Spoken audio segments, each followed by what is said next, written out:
All right, everybody, welcome back to 18 Outdoors. Hey, today we're in McKay's archery shop, Moulton, Alabama. There's Dwight over there. If y'all know who this guy is, Mr. Mentor, the legend Tony Myers. We're gonna be chatting with him today while we're sitting in the archery shop. So if y'all need any kind of archery stuff and you're around Lawrence County or Moulton, Alabama, come in here and see Dwight out. Also, come in and sign up for his tri-state buck contest this year. Contest for Tennessee, Alabama, and Mississippi.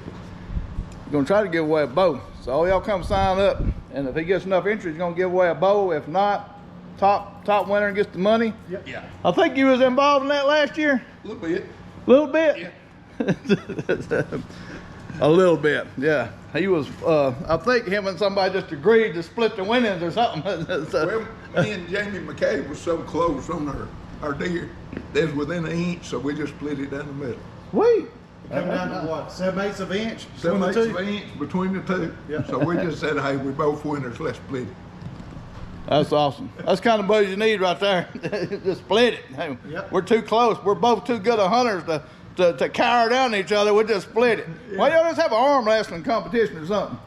Well, Jamie, Yeah. he killed me.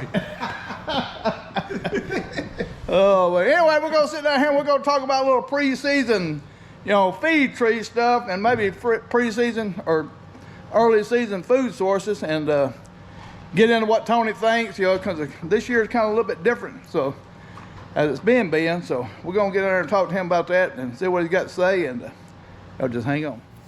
Get over here. Hug him up. Well, how you doing today? Man, I can't fuss a lick, buddy. I'm doing great. I was talking to Tony. He told me he'd done a little bit of scouting yesterday. I'm wore out. Wore out. That heat got me, boy. So you done a little bit of pre-season scouting, looking for acorns or mass crops, and what do you think? Well, I checked. I went on a show enough scouting trip yesterday. First one I've really pulled. As far as putting in some really, really good time, but it's too hot to begin with. I should have waited till 100 it got degrees, and he's out. That's how dedicated he is. 100 But anyway, degrees. Mama was busy, so I said, hey, look here, I'm finna hit the wood. So anyway, I went, first thing I done is I had some areas, which when you hunt places for years and years, you got specific areas that on them rough years you might have feed trees that still got some acorns in some areas. But what I learned yesterday is basically on the ridge tops, you can forget it. And then usually when you don't have acorns on the ridge tops, you can drop off on your benches and pick up a few. But I found some red oak, white oak, northern red oak, southern red oak, and look pretty doggone good. They but now I want my hind end off, and for every 9 places, 10 places you check, one of them got acorns. Some of them looked healthy, some of them looked poor, But what I noticed where I found most of the acorns yesterday was not in the areas I was hoping. Some of the areas, even on your lower spots close to the creeks, is barren. They don't have any acorns, but mostly, I hope this helps everybody else out. Because I hooped a lot of areas. It would have saved me some time if I'd used my head and stayed low in real moist, shady areas. I found some acorns. And the thing about it is, I've heard guys say, ain't no white oaks, ain't no red oaks, and they're right. And most of you places are not. But in one area I found your northern red oak, your southern red oak. I found some sawtooth, and it's all barren, and it was location. That's going to be the key. And if you can find them near a water source this year, man, you're gonna have a honey hole. So you think a water source, like a little water hole, or like a ditch or something that's holding water, would be a... Yeah, and man, if you got a natural running spring underground somewhere that's, I've got one spot that's got a natural spring and it's fresh water still flowing, which it runs out from under the ground on through in limestone rock, and it was a mud hole. It was a mud hole, but I noticed in the evenings observing with binoculars the deer coming off a bed and they headed straight to water. Wow. Which it is dry, so it's been dry for a while now. Yeah. So It'll be a different scenario. Yeah. a couple years ago, we had the same kind of issue, and a lot of people that were kind of hung up on the areas up higher didn't learn to adjust down lower or actually look further and scout, do some in-season scouting and try to find, where the deer had moved to, because everything had dried out. And when that browse dries out, moisture's gone, that it's not palatable for them, and they don't like it, so they just move. So. That's like, a lot of years like this when the acorn crop's gonna be sparse. You maybe clear cut areas, but man, them clear cut areas are burned up too. Yeah. Well, especially up high, they'll dry up because they're more sun exposed, so they're gonna dry up quicker. Yeah. So there's not a high canopy to keep the ground kind of moisture a little bit. I think you're gonna have to put some boots on the ground this year and find those areas where there are acorns, and the deer's they know where they at. They're gonna hit them. All right, so you're planning, I know you've got some prime kind of private land stuff along with your public land, so I know you're gonna be targeting specific big bucks. Yeah. So early season, so right now, what are you leaning toward, or what do you think a big buck, a mature buck prefers as far as acorn trees or any kind of early season mass crop? Man, as soon as you white oaks and red oaks start hitting the ground, if you find them, they're gonna be hitting. If they're not faulty. Like I told you earlier, I looked through binoculars so much yesterday, I got plumb nauseated checking areas out, but they're there, and as soon as they start hitting the ground, the deer's gonna be on them. But what I noticed yesterday, what I focused on more this year, since it's gonna be, I've got a couple of ponds, and I've noticed in the evening watching the deer straight come off the bed.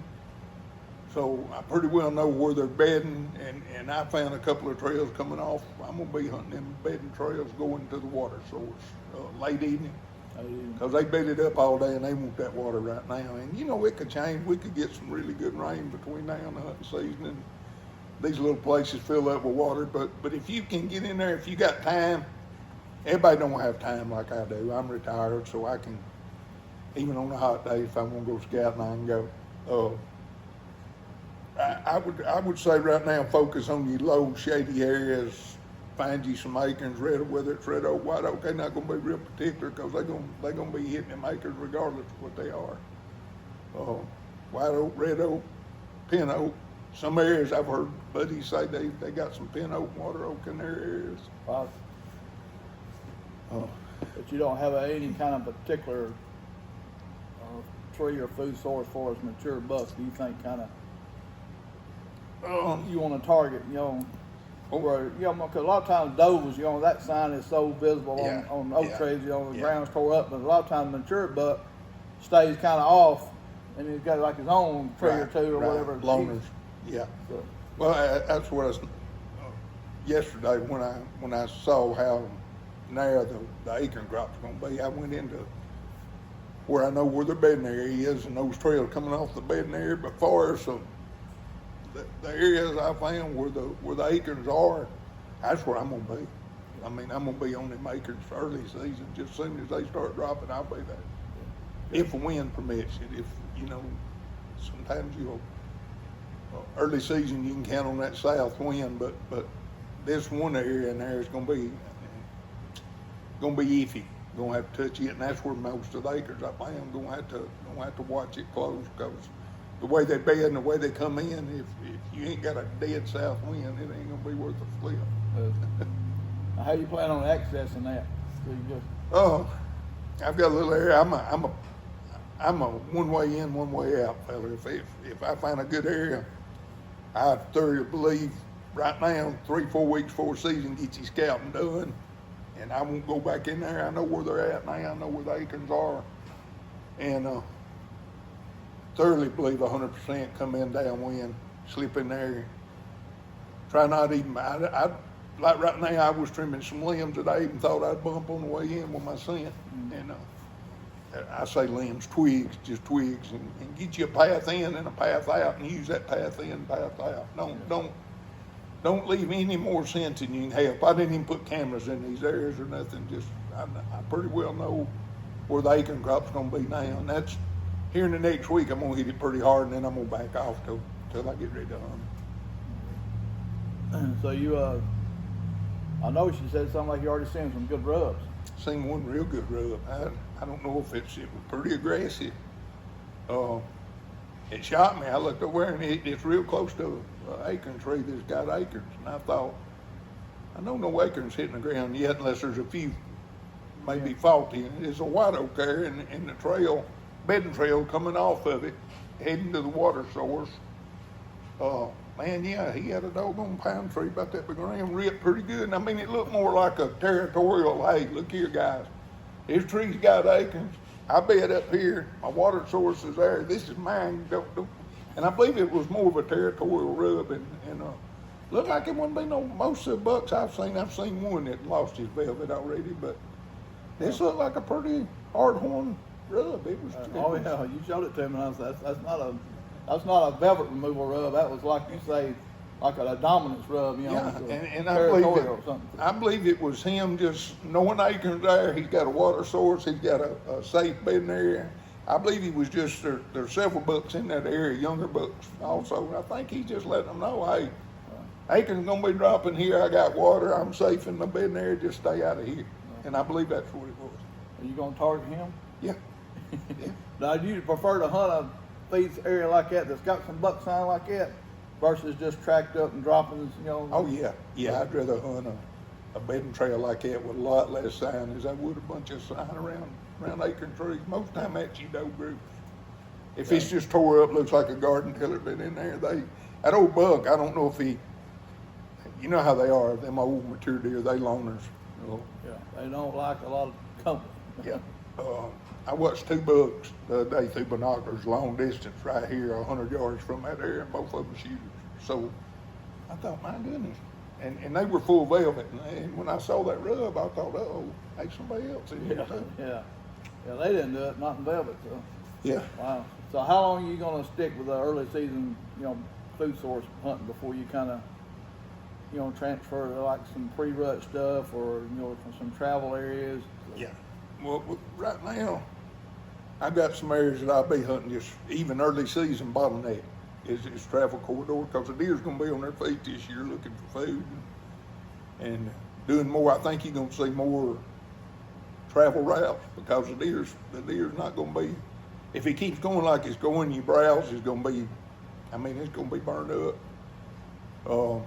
But they'll survive. They're gonna find food source. They're gonna find areas where they got browse but you're gonna see a lot more, I think, specific bedding to feeding area trails. Bottlenecks, like I said, I'm gonna be hunting. Well, I got two areas that I'm just hunting pure bottlenecks. It's just pinch points, and I'm after a good buck. I mean, that's the reason I'm doing that is historically. I've sat and watched them use these bottlenecks and me in another tree thinking, what am I doing sitting here? I should have been over there. And watch a good buck go right through there, you know, and I thought, oh man. Yeah. And I've learned over the years, you have to hunt, you have to climb, and you have to observe and then move accordingly, you know. I know a lot of people that's kind of watching, and I know that they're fixing to start hunting. Say Tennessee's fixing to open, but Kentucky's opening next week. And a lot of them cats are going to be hunting, you know, close to bean fields, close to corn fields. And I know some of the areas that you hunt has got, you know, farmland and stuff like that. So when you're targeting a buck or deer coming to a bean field or something like that, how are you figuring out how to access and how are you figuring out where exactly you're going to kind of set up at to do that? Okay. And how long are you going to do it for? Right now, I've been, like I said, I've been sitting back watching the bean fields. Man, the early season food pattern on big bucks is awesome. You can see those dudes right there before dark, right there at dark. They come into the bean field. Right now, they turn bean fields up. What I like to do, and it depends, everybody's different. You know, if you just want to shoot a deer with a bow, climb edge that bean field. And you're gonna get you a doe or might kill a big buck. You never know, but over the years, just me, I like to slip about 50 to 75, 80 yards off of that field. And if you know the area where you can slip in and slip out, and you know it's a bedding area, them old big bucks, y'all know how they are. They will just, they'll hang up to last light. But you can catch that joker 20, 30 minutes, especially if you got acorn tree that's gonna be dropping a few acorns right there. He's gonna hang up till dark. So I like to get about 50 yards on them old dim trails that's heading to the bean field. And I do climb the edge of the field sometimes, but you just upping your chances so much more if you get off of that bean field and hunt them bedding trails going to them. And that's probably where I'll be early season. If acorns start dropping, I see they're faulty, I'll change completely to a bedding trail set up heading to a bean field or water source. Okay. Do you look for any type of specific weather or say moon phase or anything to like say this day would be better to hunt that field or that food source versus any other day? Yeah, anytime a barometric pressure starts rising or dropping, I watch that. But mostly my area is I'm a 100% wind direction hunter. If that wind permits it, and I know the food source is there, I know the deer's there, if the wind permits it, I'm gonna be on it. Biggest deer second biggest deer I ever killed was one of them full moon nights, and hadn't seen a buck in this area the whole bow season. Kind of got disgusted, but man, he was there. I knew he was there. Opening day of muzzleloader season rolled around, and I said, wind's perfect. I got to stand in there. Got up, full moon, didn't want to go, and I be doggone. Killed him that morning. Wow. And you just got to go. The more you in the woods, if your area permits it, be there. That's me. Be there. You hunt. I mean, you got to hunt. Yeah, you got to hunt. I mean, a lot of the good deer I killed was just thank the good Lord, just by chance. Not gun ho, thinking, man, I ain't seeing much. You go in there and there he is. But you got to get off that couch and go. You got to get off the couch and go. So, you do any kind of calling or anything? Not early season, I don't. But what I've noticed too, our deer around Bankhead and off of the mountain there, down in the bean fields, I watched them for 2 weeks before season.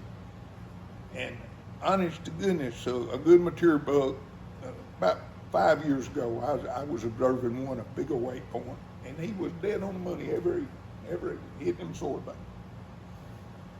And I told Donna, told my wife, I said, I'm gonna be right there in that tree. If the wind will let me, I'm gonna be right there for sure enough.